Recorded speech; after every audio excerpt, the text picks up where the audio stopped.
Great morning, holy brothers! Thank you so much for joining us on our pathway to peace inside the Garden of Peace. If you're following along, we're on page 324, and today's lesson is going to be called Answering Abundantly. Get ready to give big, or then you can't go home otherwise. A husband should never say to his wife's request with an answer like, I can't afford it, or I don't have any money. What are you bothering me for? Don't you know that this is not something that is within our means? Why are you even looking at that? Why are you wasting your time dragging me around from house to house when you know what we can afford? These are not houses that we can ever live in, and by you looking at them, it's just going to make you jealous, and it's going to drive you crazy because we can never live in that type of thing. Why are we wasting our time? Go look at other things that are more within our price range, that are more affordable. Or don't you dare walk into that jewelry store because you're never going to get that necklace ever in your life. And that diamond ring is not something that I am going to get you. So if you want it, go find somebody else that's going to be able to give it to you. So what do you say if she says, oh, like she goes around, let's say house to house, and she's like, oh, I really love this house, but she says we can't afford it. So then what do you say? She said you can't afford it? Yeah. Okay, fine. So we won't get that house. You don't tell her like, oh, no, don't worry. I'm going to get it. If she's saying that she can't afford it and she knows that she's not going to get it, that's the biggest bracha you can ever ask for. The problem is when she asks for stuff that you don't have and you can't afford. But if she's the one who says, oh, this is not somewhere that we should live, great. Check that off your box. Cross it off your list. Hashem is giving you an easy road to follow with no hardships, no bumps, no troubles along the way. That's amazing. Okay, fine. So we won't live there. Very good. What's the problem? Even if he does not have a dime to his name, his bank account is a zero or negative. He's overdrawn on his account, right? He should comfort her, use positive words to encourage her, and promise that he will fulfill her wishes as soon as he possibly can. You can let her know, listen, I don't have the money, but I'm going to do everything in my power to make sure we can get exactly what you're asking for, looking for, and requesting of me. I'll work harder, I'll find more patients, more clients, whatever it might be. And when the wife sees her husband making every extreme effort to provide for all her needs, and especially what she doesn't need, but on top of that, just what she wants or she requests, her soul will shine with jubilant joy and be extremely ecstatic with energy that is exuberant. The illumination of a wife's soul is a wonderful vessel for the blessings of livelihood and abundance then to open up and flow your way. Very simple. You want to get her upset, you want to get her angry, you want to get her frustrated, and you want to get her to yell at you, then all your brachos that are supposed to be coming down to you are going to be taken by a tornado off to the side and end up in somebody else's yard instead of on your property. If the wife is happy and loving and caring and kind to you because you're doing everything you need to for her, God is going to shower you exponentially and not only give you what you need, but way more on top of that. Because all the bracha comes through. That's it. Super silly, simple. Remember this. The same goes for the blessing of children as well. Our ancestral great-grandmother, Rachel, complained to her husband, our ancestral great-grandfather, Yaakov, that she wanted children. And he replied to her, patiently or impatiently, it seems, do you think that I'm God? Can I make such a promise? What are you yelling at me for? Why are you coming to me for this question? I'm not the one who created you without a womb.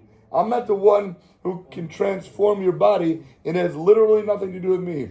I'm doing my work. I'm doing my part. Everything that we need to do to have children, I'm taking care of.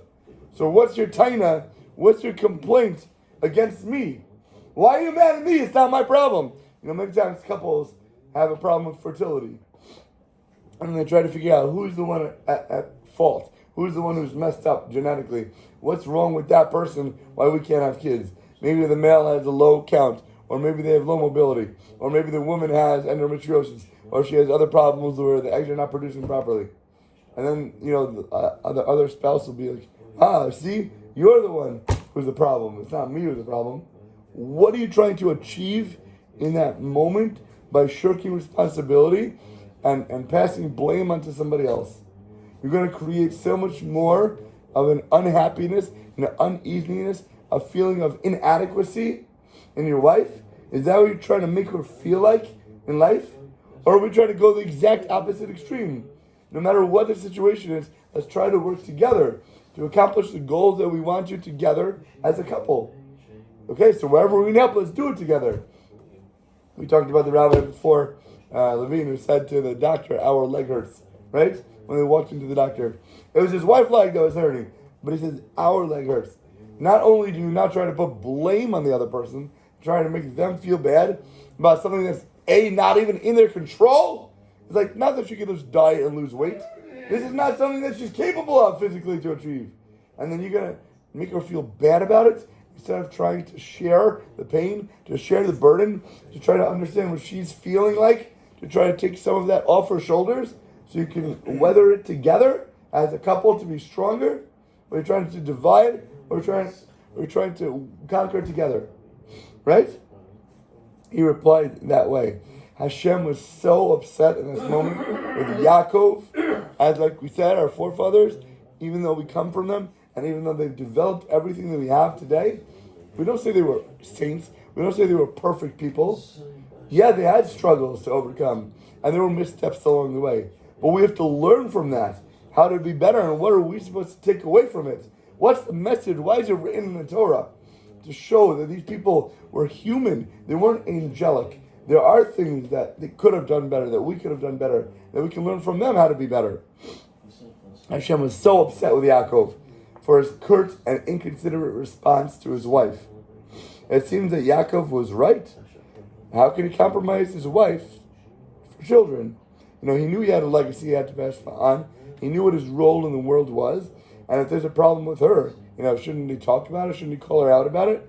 Our sages answer that what he should have done was held her hand. He should have soothed her over. He should have comforted her and said, come here, honey. Come here, honey. Come here, honey. I love you. Everything's okay. You're amazing. You're fantastic. Everything you do is golden. Okay, we have this little problem. But let's go to Hashem. Let's talk to him. The one who can do anything in the world. It's my pleasure to help us be able to accomplish this together. Not put blame on her. Not make her feel like garbage. Do what you can to support her. Everything your wife is going through. They have emotions. They have troubles. They have traumas. But are you there supporting her? Being the husband that she can lean on? The shoulder that she can cry on? Or are you shirking her emotions and saying, this is ridiculous? Why are you feeling this way right now? You know how many husbands say, you shouldn't feel like that? You shouldn't feel like that. A, you think they can control their emotions? And B, by you telling her that, what? They makes her even more nuts than feeling that way. Don't feel like that. Don't act like that. Don't talk like that. She's doing it anyway. And you're going to be the one to criticize her for it? Where's your support? Where's your emotional grounding that she can rely on in her times of need and want? Hashem did not like this. It seems that Yaakov right now, what was he supposed to do? Our sages answered that he should have been loving, he should have been kind, he should have been caring when she was compromised, promising to do every single thing in his power, both physically and spiritually. Physically, you do what is ever in your means to accomplish, right? If you need more money, maybe you'll try to work harder. Maybe you'll try to put in more hours. Maybe I'll try to line up more visits, whatever it might be. But on top of that, there are only so many hours in a day. There's only so much advertising, whatever it might be you could do. So then you move up to the next level. You have to level up in your game to be able to say, okay, I've hit my top wall. I've done literally everything I can do. And now, boom, I'm relying on God. That's it. He can do literally anything and not literally anything in the world. You want a miracle, you want a nace, you want something to come out of the blue that you never expected, just open your mouth, cry out to him. Hashem is waiting for you every single day to talk to him about what you need and what you want. And if you can't do it, just ask him for it. God is not limited ever. Infinite potential. You want something? Just ask for it. Your wife wants something? Then even more ask for it. and show that even though it's not something that you wanted, you make it something that you want, because she is so emotionally invested in whatever that aspect is, to obtain for her the blessing from Hashem. That's it. She wanted something, or she's incapable of it. You happen to be good. Just say, I'm good. This is on you. This is on your shoulders. You should be crying out to Hashem, not for me. Make it your responsibility. Take that burden on your shoulders so she can have less of it on hers. So she can have a lighter weight to be able to walk around with every single day. Yes? 100%. He should never have forsaken his share of the responsibility, even though it wasn't his fault.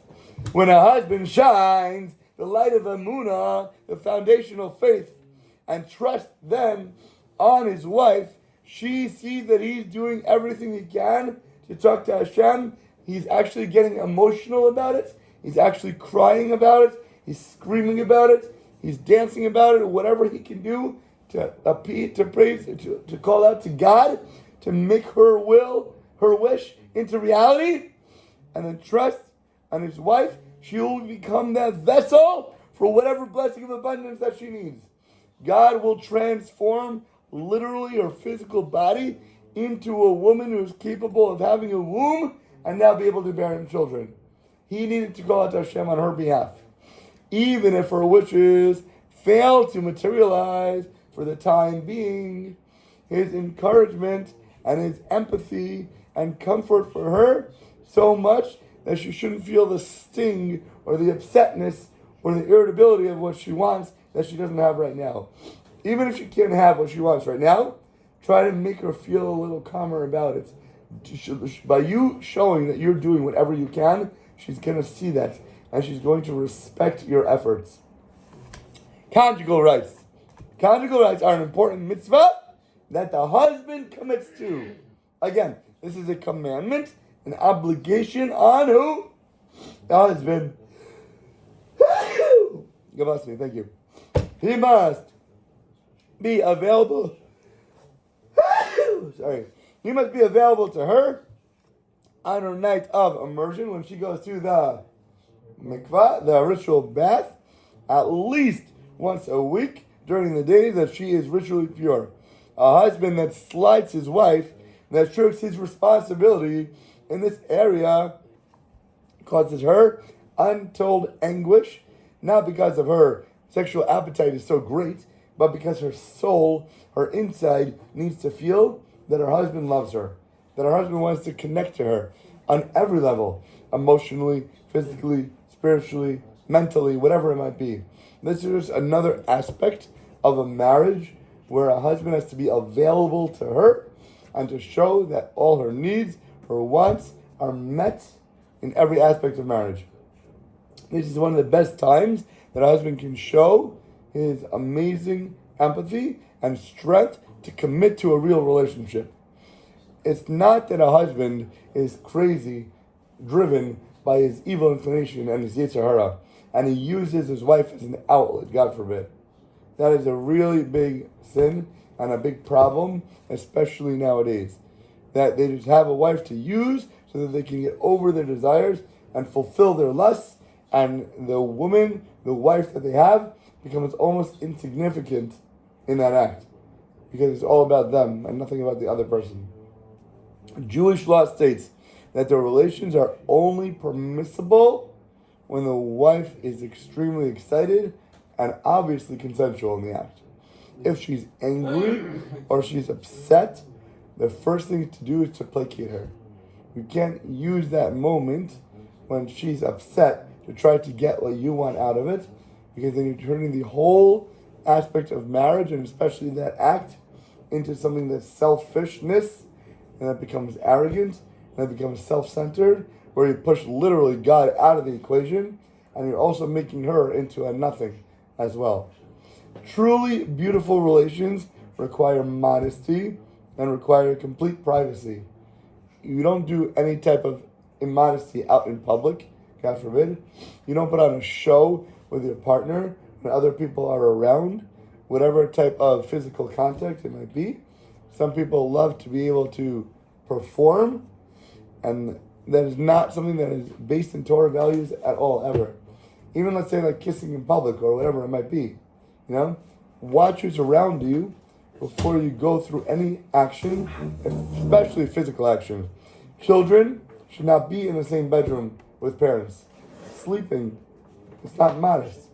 There's got to be guidelines for it. Oh, okay. They shouldn't be in the same bedroom. God forbid, we're not talking about when things are going on. We're just talking about in general. That's why you have private bathrooms. Into the bedroom. It's not modest because to sleep there. Oh, like sleep overnight. Yes.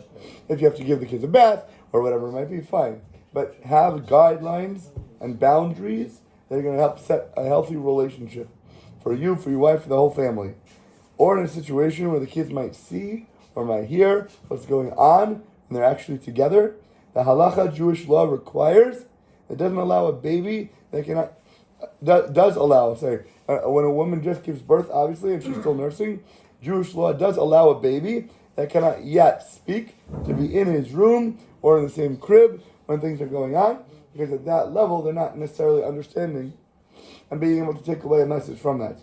But obviously when things are much more obvious, be very careful with your tznius, with your modesty, with your wife, to keep it private, to keep it personal. Like but you can't even like hugging because you are in front of your kids? You can do what you want in front of them, but obviously the highest levels of the highest, holiest people are going to act immaculately. You know that. Oh, well, yeah. So at least let's learn from that a little bit. Right, so let's learn a little bit from that to try to bring our level a little bit higher wherever we're at to make ourselves a little bit better. We're always trying and need to work on ourselves to continue to grow in Judaism. It's never I got it, we're good, we're coasting. How can I climb even further to make myself even better, to enhance my relationship with my wife, and of course to enhance my relationship with God and every single day, especially in times of growth, like in Sphira, from the end of Pesach all the way until the giving of the Torah at Har Sinai for Shavuos, which is a day where you're supposed to work on every single aspect of yourself, another character trait to be better.